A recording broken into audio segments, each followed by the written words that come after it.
দুরন্ত টুম্পা থেকে আমি টুম্পা বলছি। এখন আমরা দিল্লির মেট্রোতে উঠছি। দিল্লির মেট্রোতে উঠবো, চাঁদনি চক মার্কেট যাচ্ছি।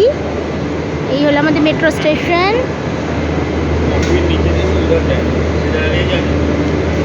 আমরা লিফটে করে এখন যাচ্ছি চাঁদনি চক মার্কেট, ওখান থেকে লালকেল্লা যাব। আপনাদের ওখানে গিয়ে আবার দেখাবো।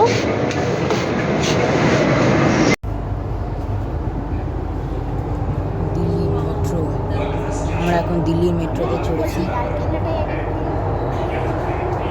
এখন আমরা দুরন্ত টুম্পা যাচ্ছি। এখন আমরা ইসেতে এসেছি, এটা মেট্রো। এখানকার মেট্রো এরকমভাবেই চলে। बाहर दिखा सकते हैं।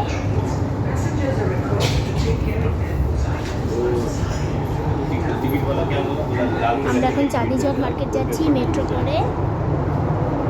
দিল্লির মেট্রো, এটা এসি মেট্রো, খুব সুন্দর, ভালো লাগছে। এবার দিল্লিতে যাবো, মানে চাঁদনি চক মার্কেটে যাবো। এবার ওখান থেকে লালকেল্লা যাবো। আমরা এখন দুরন্ত টুম্পা থেকে লালকেল্লার সামনে এসেছি।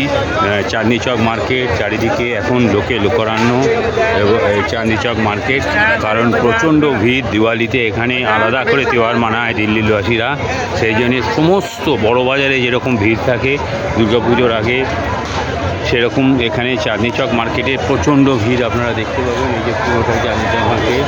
আচ্ছা, মেট্রো করে এলাম, এখন লালকেল্লার ভেতরে যাওয়ার জন্য চেষ্টা করব, আপনাদেরকে পুরোটাই দেখাবো কিভাবে আমরা যেতে পারি। যাই হোক, টিকিট কেটে যেতে হয়। আস্তে আস্তে যাচ্ছি আমি, পুরোটা সামনে গিয়ে তারপর আপনাদেরকে পুরোটা দেখাবো। আবার থেকে আমরা একদম লালকেল্লার সামনে এসে গেছি। এখন বিকেল 5টা বেজে গেছে। তো যাই হোক, এখন এন্ট্রি কেন দেবে কিনা জানি না, তাও যাচ্ছি, দেখছি। আপনাদেরকে আস্তে আস্তে দেখাচ্ছি পুরো লালকেল্লাটা ঘুরিয়ে।